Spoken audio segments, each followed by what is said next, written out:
I had a friend, and his mom was super cool. Every time I go over there, me, him, and her would talk like we were all fucking the same age. Like, she was a really cool mom. And the story time kind of involves all of us. So, one day, my friend hit me up. He's like, yo, you want to come over tonight, hang out for the night? I was like, yeah, sure. So he came over, picked me up, brought me back to his house, and we were just hanging out in the living room. And his mom was right next to us in the kitchen, making cookies. And she was like, hey guys, tonight I'm having some friends over. You guys are welcome to hang around and stay here, but if we're too annoying, feel free to leave. And my friend's like, alright, mom. So about an hour goes by, and about 3 people showed up to hang out with her. And as soon as her last friend showed up, my friend's mom took cards out of one of the kitchen drawers, like playing cards, and then she put a tablecloth over the table, put the cards on it, grabbed some wine, and they all sat down. And then I realized, okay, they're gambling. Like, they're playing cards. I don't know what game they were playing, but they were gambling. I knew that. My friend's like, yo, let's go out for a little bit. Like, they're about to get loud and obnoxious. And I was like, oh, okay. So we got up, walked outside, got to my friend's car, started driving around a little bit. My friend was telling me, he's like, yeah, she invites her friends over to play cards every month, and they're always super loud, and it's just really... I was like, okay, understandable. And he's like, yeah, man, we'll go back in like a couple hours when everyone leaves. I was like, alright, man. So we hung out for a little bit. We went to this one store, did some shopping, hung out with another friend of ours for a little bit, and then after that, we split up from him and went back to my friend's house, just me and him. And when we walked in, I saw something I thought I would never see in my life. I opened the front door to, I shit you not, my friend's mom and her other mom friend, like, straight up beating the fuck out of each other, and everyone else over them trying to pull them apart. So when we walk in on this, my friend immediately loses his shit, and he yells, what the fuck's going on? As he jumps into the middle of them, trying to fucking break them up, and I do the same. And while I was trying to break them up with my friend and everyone else, I was just thinking to myself, like, is this fucking actually going on right now? Like, is this going down? A mom fight? What the fuck? So we get them broken up, and my friend goes, why the fuck were you guys fighting? And then my friend's mom was like, because she can't shut her mouth, and she wanted to swing first. And I was like, holy shit. I could immediately tell they were so drunk, just by how they were acting and talking, word slurring, arguing back and forth, just obviously fucking drunk. So my friend just goes, alright, fuck this. You go up to your room, you go home. I literally, my friend sent his mom to her room and then sent his mom's friend home from his house. And yeah, one of the people there that was like the designated driver came up to us, told us the whole story from a sober person's point of view. Basically, my friend's mom beat her friend in cards, and then her friend got really upset by that because, you know, she lost her money. So she got really, really angry and was a sore loser and started talking shit. She threw a drink on the floor, got all up in her face, and was like saying really personal things. And then she swung first, and my friend's mom swung back, and it turned into a fucking fight. 2 moms fighting. Yeah, what the fuck? So basically, one of his mom's friends, who was like the sober driver, drove them home, and a couple of their cars stayed behind because they came there like driving sober, and then, you know, they got too drunk and they had to get rides home. And then after they left, my friend went upstairs to go try and talk to his mom, and she was already passed out from just drinking and staying up late, I guess. And yeah, fuck. Like, that was the end of it pretty much. My friend learned something in all of this chaos. To not let his mom invite her friends over to My first girlfriend was crazy. And listen, I don't like calling women crazy. In fact, when men have always said that, I've been like, is she crazy? Or did you do something to make her crazy? But my first girlfriend was just fucking crazy. See, I went to a women's college specifically because I thought it would be easier to get a girlfriend. And I was right. I did get one. Her name was Ray, short for Rainbow. We had met in dance class. She was really mean to everybody else but me, and I really liked that because of my mommy issues. And she was also kind of really hot. I will give it to her, you know. Now, when we were dating, she would always talk about this girl, and she would say, you know, this girl doesn't really respect our relationship a lot. She really likes me, but you don't have to worry. I'm not going to do anything. She would always bring up that, like, I was femme and, like, the other girl, I guess, was, like, more masculine presenting. But to me, I was like, if I'm hearing about another girl, there's a problem. So one day I'm like texting her and I'm like, hey, do you want to hang out? And she didn't text me back. So I was like, hey, like, I just really need to know super quick because I'm in acting class and I'm going to hang out with my friend Taylor. If you say no, so can you let me know? And she doesn't answer. And I'm like, hey, Ray, can you just please let me know? Like, I know you're on your phone. You know what she says to me? She says, I know you're texting me. I was ignoring you because you're fucking annoying. I don't want to hang out. So I broke up with her. Duh. I've never been talked to like that before, and I was certainly not gonna start now. She even tried to like get back with me after like a couple days, but I was like, actually, I've been happier without you, which was a little unwarranted, but not really when you know what happens next. I go to a frat party because, yeah, I'm in college, and we get there and we see these girls. They are on a table and they are grinding and making out in front of everyone, and all these frat guys are recording them. And I remember being like, oh my God, that's so embarrassing. Like, that's going to end up on the Snapchat story. And then my friend's like, wait, oh my fucking God, is that your girlfriend? Ew, And the girl she told you to not worry about? Yes. Yes, it is. In that moment, I was super embarrassed, so I'm just like, oh, cool, all my friends are seeing this in front of me. So I go downstairs, okay, because I am livid, literally. And Ray follows me down. She sees me and she's like, hey, and tries to hug me. And I was like, don't fucking touch me. Because after we had broken up, Ray started telling the girls all around school that we were never actually even dating. And like, I was just like so obsessed with her and she was like using me. Which is really fucking rich when you came to my like fucking dorm to beg for me back and I said no. So it's like, who was using who? So we're at this party and it is crazy that Ray like all of a sudden wants to be nice to me after she's been telling everybody at my school that like she was just actually using and manipulating me. Which was such a weird lie because I'm like, I've held you in my arms while you fell asleep. Like, this was not, this just wasn't, you weren't manipulating me, the Joker. Like, but I think it was because I didn't want to like stay like friends with benefits or get back with her like when she came over and asked me. So when she had came up to me at this frat party and all of a sudden like was wanting to hug me and shit, I'm like, do you think I'm fucking dumb? Oh my God, no. So I was pissed and rightfully just didn't want her to like fucking touch me. And you were just making out with the girl that you told me not to worry about our entire relationship. And not just making out, like having like a public thing in front of everyone, like on a table, in a public frat party, grinding on each other and like just like, it's like, get a fucking room. So when I tell her to leave me the fuck alone, I mean it. Leave me the fuck alone. This made her really pissed off. She starts like mumbling to herself and like going off to her friends. But again, she's not my girlfriend. I don't give a fuck. So I go upstairs. I go upstairs because I'm like, oh my God, I'm just trying to have fun at this party. And we're having fun. We're taking shots. We're doing whatever.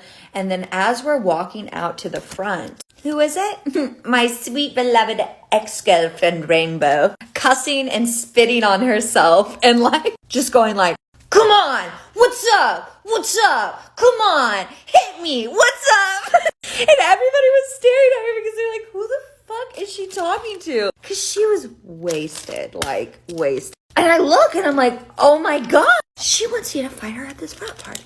Oh my God, this bitch has me confused with the wrong. Fight her at a frat party. And luckily my friend Taylor was there because she was just reminding me how ridiculous this all was. She's like, look, her friends aren't even holding her back. Like, she's just bouncing back and forth. You do not want to end up on the Mizzou frat story fighting some girl at a frat party, especially your ex-girlfriend. So ignore her. We're gonna ignore her. And we fucking did. We left, walked right by her while she was like screaming at me. So like clearly like she wasn't going to hit me because like, I'm in arm's length. So when we leave, you would think our troubles would end there. Oh, but of course not. Rainbow's insane.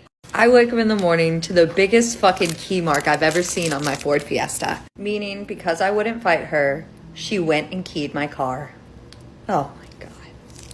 After that, I didn't have many girlfriends. I guess women are just, fucking crazy, My 30 male wife, 32 female, gave away my dinosaur toy. Me and my wife have been married for 6 years. We have known each other for 16-ish years. I had my toy dinosaur for 29 or 28 years. My grandpa gave it to me when I was a baby. My grandpa has sadly died. Me and my wife have 4 kids together. I love my toy dinosaur. I've had it for so long. I have so many memories with it. Everyone I know knows how much this toy dinosaur means to me. I don't remember getting it, but I remember playing with it. I played with my grandparents with this toy dinosaur. I played with my kids with this toy dinosaur. My toy dinosaur isn't in great condition. It's missing its arm and toe. Also, I should have started this story like take a shot every time he says toy dinosaur. My wife and I got into an argument because I didn't make food for her because I was tired after taking care of our kids. She got really angry and went to our bedroom and left. I keep my toy dinosaur in my bedroom. When my wife came home, she brought burgers and had the biggest grin. She said to me, quote, I got rid of that stupid fucking toy dinosaur. I then ran upstairs and saw that it wasn't on the shelf. I looked everywhere in our room because she could have hid it, and I looked in her car. It was nowhere. I started crying a lot, and I went into our bathroom and cried there for 10 minutes. My wife came and I asked what she did with my dinosaur. She said she gave it to a homeless shelter. My wife told me how, quote, "It's just a fucking toy dinosaur. Stop crying." I told her to leave because I didn't want to talk to her anymore. She left and I cried in the bathroom for an hour. Eventually, my 8-year-old knocked on the door because she was hungry. I gave her food and kept crying. This happened a few hours ago, and I've been crying because this toy dinosaur means so much to me. She went to her friend's house, and she has been texting me and calling me saying how I'm overreacting. I want to know what I should tell my kids because I've been crying, and they've asked me why. I also want to know what I should do about my wife. Do I let her come back home? Do I forgive her? That's so mean. So fucking malicious. That's so fucking mean. At the end of the day, if it's something that's a sentimental value to someone, like, who are you to throw that away? He's had this thing his whole life. Yeah. And it's from a grandparent who has now passed. When I read the part where he was like, I want to know what I should tell my kids because I've been crying, and they asked me why. Your mom's a heartless bitch. Just kidding. I have something similar. You can't say that to your kids. No. But I have something similar where it's like, well, me and your mom are getting a divorce. I've 26 female, been dating a new guy, 30 male, for 5 months. I like him. And he invited me to his parents' house for the long Memorial Day weekend. So the parents ordered takeout Friday night for everyone, and it's this extremely spicy Indian food. Not my first choice, but I'm going to try everything to be gracious. Wake up early Saturday at his parents' house. Feel a bit off, but maybe I just need breakfast. Meanwhile, the guy I'm dating and his father have planned a pre-breakfast run, and the dad is like really laying on the pressure. Reluctantly, I put on running shorts and whatnot and head out to the driveway with the two of them. After about 15 minutes, I had fallen a bit behind, and I was realizing something was very not okay in my body. The dad slowed down to shuffle next to me. Quote, "You okay? Oh no. Need a break? You look really white in the face." We were at least a mile from their house, standing on a fully quaint, tree-lined residential street with no public bathrooms or even woods, and I was not okay. I stopped shuffling. The guy I'm seeing responded to his dad's shout and ran back and put his hand on my back. All I remember is saying, "Don't fucking touch me right now." Oh, At a point of no return, "Leave me. Fast. Just run ahead. I'll meet you back at the house." Did they listen? You bet not. They insisted on staying and calling his mom to drive their car to pick us up. I couldn't even speak. I tried to walk towards a tree, but it was too late. I fully shit in the middle of the road.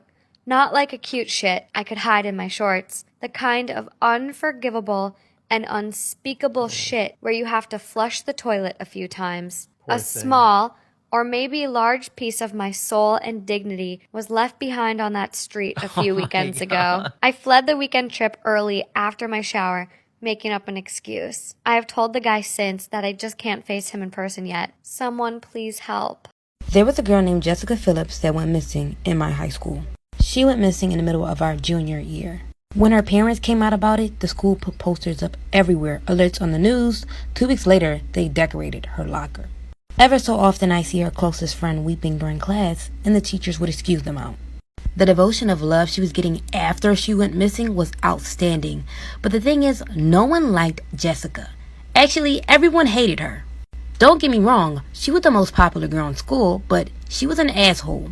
She was very nasty and rude and did anything to get what she wanted. I heard she once gave this boy Ronnie peanuts for not doing her homework anymore. He wanted to get into sports and didn't have time for it, and he was allergic to peanuts. The girl was practically a bully. Her friends were all followers that secretly hated her but wanted to be her. But it's crazy to see them all crying over her whereabouts when they all wanted her gone. Jessica going missing didn't faze me. Actually, the days felt lighter when she wasn't there.